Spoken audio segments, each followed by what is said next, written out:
Bonjour, Bastien Obermeyer, j'écoute. Bonjour, ici John Doe. Êtes-vous intéressé par des données? Bien sûr, de quoi s'agit-il? Avant toute chose, il y a quelques conditions. Ma vie est en danger.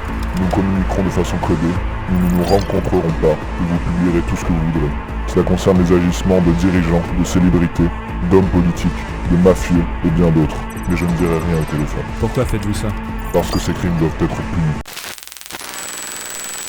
Et c'est alors que Bastien va recevoir 11,5 millions de dossiers, plus de 2 téraoctets provenant de la société panaméenne Mossack Fonseca. En apparence, un cabinet d'avocats normal, mais qui cache visiblement très bien son jeu. Bastien, au vu de cette découverte, sait qu'il ne pourra pas tout analyser tout seul. Il va donc l'envoyer à l'ICIJ, le Comité international des journalistes d'investigation. Et ce qu'ils vont découvrir, c'est le plus grand scandale de fraude fiscale découvert à ce jour. Pour bien comprendre cette affaire, il nous faut un peu de contexte. Mossack Fonseca est un cabinet d'avocats basé au Panama, créé en 1977. L'entreprise est spécialisée dans la création d'entreprises offshore, c'est-à-dire des entreprises basées dans des pays où le dirigeant ne vit pas. Et c'est pas illégal, 99% des multinationales y ont recours. Par exemple, Apple possède des sociétés offshore en Chine pour gérer la production et l'export de l'iPhone à l'international, même si ses dirigeants, eux, se trouvent aux États-Unis. Ce qu'il faut retenir, c'est que si l'entreprise a une activité réelle sur le sol du pays, c'est pas illégal. C'est juste du business. Et c'est super pratique, parce que ça permet de payer moins d'impôts tout en simplifiant la comptabilité des multinationales. Pourtant, Mossack Fonseca va détourner ce système pour en faire une usine à blanchir de l'argent. Prenons un client, appelons-le John. John est un homme riche qui a besoin de créer une société dans un autre pays. Il va donc prendre rendez-vous avec Mossack Fonseca. Mossack Fonseca va l'aider à créer une société, par exemple au Panama, et vont lui attribuer un dirigeant. En soi, un prête-nom payé par l'entreprise pour ne pas que le nom de John n'apparaisse. Ils vont également ouvrir un compte bancaire au nom de la société, si possible dans un autre pays, et ensuite donner les rênes de la société à John pour qu'il puisse la diriger tranquillement. Et ce montage sert à payer la majorité de ses impôts dans un autre pays et à éviter les enfers fiscaux comme la France. Et tout ça, c'est parfaitement légal, tout le monde le fait plus ou moins. Ça s'appelle de l'optimisation fiscale. C'est une société offshore, et dans le cas précis, une société écran. Enfin, en théorie, c'est illégal d'avoir une activité que en France et de payer ses impôts à l'étranger. Mais il suffit de mettre un bureau avec une secrétaire pour considérer que vous avez une réelle activité. Donc c'est super simple et tout le monde le fait. Mais du coup, c'est quoi le problème avec Mossack Fonseca si tout est légal? Eh bah parce que ça, c'est la partie émergée de l'iceberg. Ce que voyait le fisc avant les Panama Papers. Parce que le cabinet a des pratiques beaucoup plus douteuses. Par exemple, le cabinet avait l'habitude de faire du layering. C'est-à-dire que l'entreprise de John va être possédée par une entreprise aux îles Caïmans, elle-même dirigée par une entreprise à Hong Kong, elle-même possédée par une entreprise au Delaware, et plus il y a de couches comme ça, plus c'est compliqué pour les autorités de remonter jusqu'à John. Et même si ça non plus, c'est pas techniquement illégal, c'est quand même beaucoup plus limite. On joue déjà avec la zone grise. Parce que bon, on va être clair, si t'as rien à cacher, tu vas pas t'amuser à faire des piles de sociétés comme ça. Ça sert à rien, à part à cacher le nom du dirigeant. Mais d'ailleurs, à quoi ça sert de cacher le nom d'un dirigeant? Mossack Fonseca gère toutes les petites galères qui peuvent arriver dans votre entreprise au quotidien. Et elle va également gérer l'approvisionnement des comptes de votre entreprise. En gros, Mossack Fonseca va se charger de faire tous les virements à votre place. Par exemple, les Panama Papers ont révélé que Gérard Otajon, 400e fortune de France, possédait 24 millions d'euros dans un compte en Suisse en 2009. Et pour une raison ou une autre, il a voulu opter pour quelque chose de plus discret. Mossack Fonseca va lui ouvrir une entreprise à Hong Kong, la société Forever United Limited, et va transférer ses 24 millions sur le compte de l'entreprise à la banque HSBC. Puis, Forever United va transférer l'argent à une banque aux Bahamas, puis des Bahamas aux Pays-Bas, pour terminer au Crédit Suisse au Luxembourg. Impossible pour les autorités françaises de remonter jusqu'à Gérard Otajon. Et pire, ces 24 millions n'ont jamais été déclarés à l'État français. Alors d'où ils viennent ces 24 millions? Bah ça, on le saura certainement jamais, mais il y a plusieurs possibilités. La première, c'est simplement de la fraude fiscale. Il a juste pas voulu payer d'impôts, donc il a pas déclaré cet argent et l'a caché en Suisse. Certainement dans le but de pouvoir utiliser de l'argent de son entreprise à titre personnel. Car oui, si vous ne le saviez pas, un chef d'entreprise n'a pas le droit de dépenser l'argent de son entreprise pour lui. Ça s'appelle de l'abus de biens sociaux et c'est super surveillé. La deuxième possibilité, c'est pour cacher de l'argent sale. L'argent provient d'un pot de vin, de trafic ou d'activité illégale, et il faut donc trouver un moyen de le blanchir pour pouvoir l'utiliser sans être suspecté de quoi que ce soit. Et la troisième option, c'est de l'argent destiné à commettre des activités illégales, comme corrompre des hommes politiques ou même commanditer des meurtres. Alors attention, je dis pas que c'est ce que Gérard Otajon a fait, je dis juste que s'il avait voulu le faire, il aurait pu et il n'aurait jamais été retrouvé. Donc là, je pense que vous commencez à comprendre d'où vient le scandale des Panama Papers et où est le problème. Mais ça, c'est que le début. Mossack Fonseca va plus loin que ça. Ils ont également fait du blanchiment d'argent sale. Actuellement, on sait toujours pas combien exactement ils ont réussi à blanchir, mais aux dernières nouvelles, on était proche des 1,3 milliard.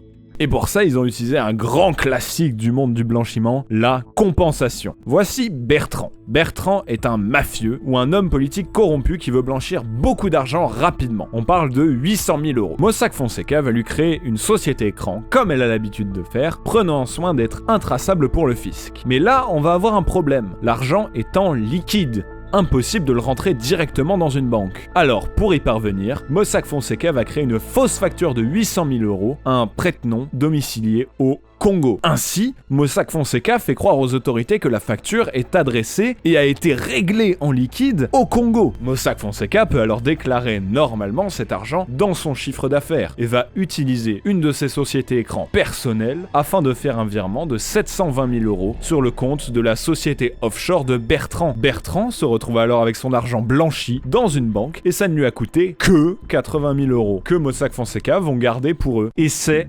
indétectable. Pour que le fisc retrouve cet argent, il faut savoir que Bertrand avait 800 000 euros en liquide, retrouver la facture au Congo, faire le lien entre les deux, comprendre que Mossack Fonseca est l'intermédiaire, et merde, c'est impossible. Introuvable. On parle de Mossack Fonseca, une société qui émet des milliers de factures par an et a ouvert des dizaines de milliers de sociétés et de comptes en banque. Autant chercher une aiguille dans une botte de foin. Mais si seulement on parlait que d'argent, on parle aussi d'immobilier. Patrick Balkany a également été poursuivi après les Panama Papers pour avoir caché au fisc une villa à 2 millions d'euros située au Maroc. Ici, on a affaire au même montage financier qu'avec Monsieur Otajon, sauf qu'au lieu de l'argent, on parle d'une villa. Et même question, d'où provient l'argent qui a servi à acheter la villa. Et là, vous allez voir, ça devient intéressant. Alors attention, étant donné qu'on parle d'argent caché, j'ai absolument pas la preuve de ce que j'avance. Pour une simple et bonne raison, les enquêteurs eux-mêmes n'ont pas la preuve. C'est très rare dans ce genre d'affaires d'avoir une preuve flagrante que la personne a réellement fait ce pourquoi on l'accuse. Donc tout ce que je vais dire à partir de là est de l'ordre du probable. Alors la question c'est, mais comment on détourne de l'argent public ? Eh bien, il y a plusieurs méthodes.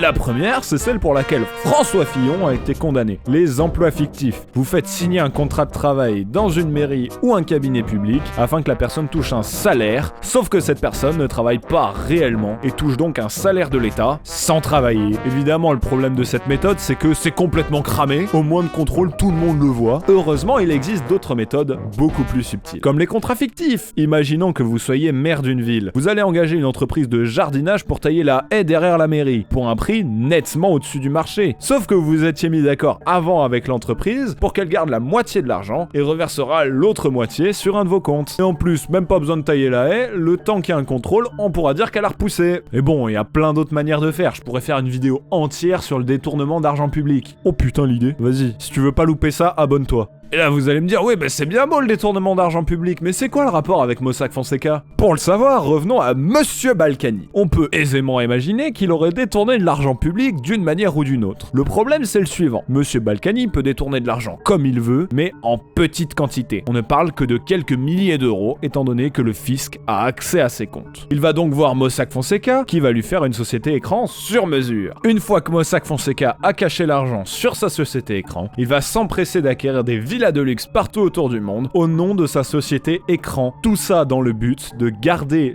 de l'argent même après son mandat. Et il fait d'une pierre deux coups. 1. Il possède un patrimoine immobilier énorme gratuitement étant donné que c'est de l'argent public détourné. Et 2. Il esquive les impôts fonciers français étant donné qu'il est basé au Panama. Et Balkany, c'est un petit joueur. On parle que de quelques millions d'euros. Par exemple, Nawaz Sharif, ex-premier ministre du Pakistan, est soupçonné d'avoir détourné l'équivalent de plusieurs dizaines de millions d'euros pour les mettre dans sa société offshore non déclarée et il a même dû démissionner pour ça. De la même manière, Sigmundur Davíð Gunnlaugsson, ancien premier ministre islandais, aurait détenu des biens immobiliers non déclarés en société offshore, probablement financés par de l'argent public. Et on parle d'une dizaine de millions d'euros. Et d'ailleurs, rien à voir avec le détournement d'argent public, mais sachez que Lionel Messi est également dans les Panama Papers. Il aurait créé une société au Panama pour ne pas payer des impôts en Espagne. gagne. Voilà, vous faites ce que vous voulez de cette anecdote. Et à ce moment-là de mes recherches, je me dis, mais comment c'est possible qu'une banque accepte ça? Accepte de créer un compte pour ces sociétés-là? Parce que si vous ne le saviez pas, une banque, c'est quand même censé savoir d'où proviennent les fonds qu'elle reçoit, surtout pour des sommes aussi énormes. Mais donc, si la banque le sait et ne fait rien, est-ce qu'elle serait pas un petit peu dans le coup aussi? Il faut comprendre une chose, la banque, même si elle a une responsabilité politique, économique énorme, ça reste une entreprise. Son seul but, c'est d'augmenter ses bénéfices et d'augmenter son chiffre d'affaires. Et dans les banques, on fait des affaires avec des gros clients, des entreprises, des politiques, des célébrités et les gens qui ont de l'argent à placer en général. Et on va dire que des fois, c'est plus facile de détourner un petit peu d'argent pour les arranger un petit peu. L'une des banques les plus impliquées dans les Panama Papers, c'est la HSBC, qui aurait commandité elle-même à Mossack Fonseca plus de 2300 sociétés offshore. Et tout ça pour ses clients. Pire encore, les comptes de ces sociétés offshore étaient des comptes HSBC. Donc la HSBC était parfaitement au courant qu'il s'agissait d'argent sale ou dissimulé. Et pour comprendre l'intérêt qu'ils ont à faire ça, il faut comprendre comment fonctionne une banque. Prenez Caroline. Caroline ouvre un compte en banque à la HSBC. Elle y dépose directement 2000 €. Nous sommes tous d'accord pour dire que Caroline ne va pas dépenser ces 2000 € en un seul achat, mais en plusieurs petits achats répartis dans le temps. La HSBC va prendre 1000 € sur les 2000 que Caroline vient de lui confier et les investir en bourse. C'est là qu'elle va gagner son argent. Pourtant, Caroline verra toujours son compte à 2000 €. Si jamais elle décide de tout claquer d'un coup, la HSBC va piocher dans le compte de quelqu'un d'autre pour rendre son argent à Caroline, le temps de sortir son argent de la bourse. Donc si vous comprenez bien, une banque a tout intérêt à avoir le plus d'argent possible à gérer. Parce que si elle fait des intérêts à 3% par an, 3% par an sur 30 000 €, ça fait que 300 €. Mais 3% par an sur 30 millions d'euros, tout de suite ça devient beaucoup plus intéressant.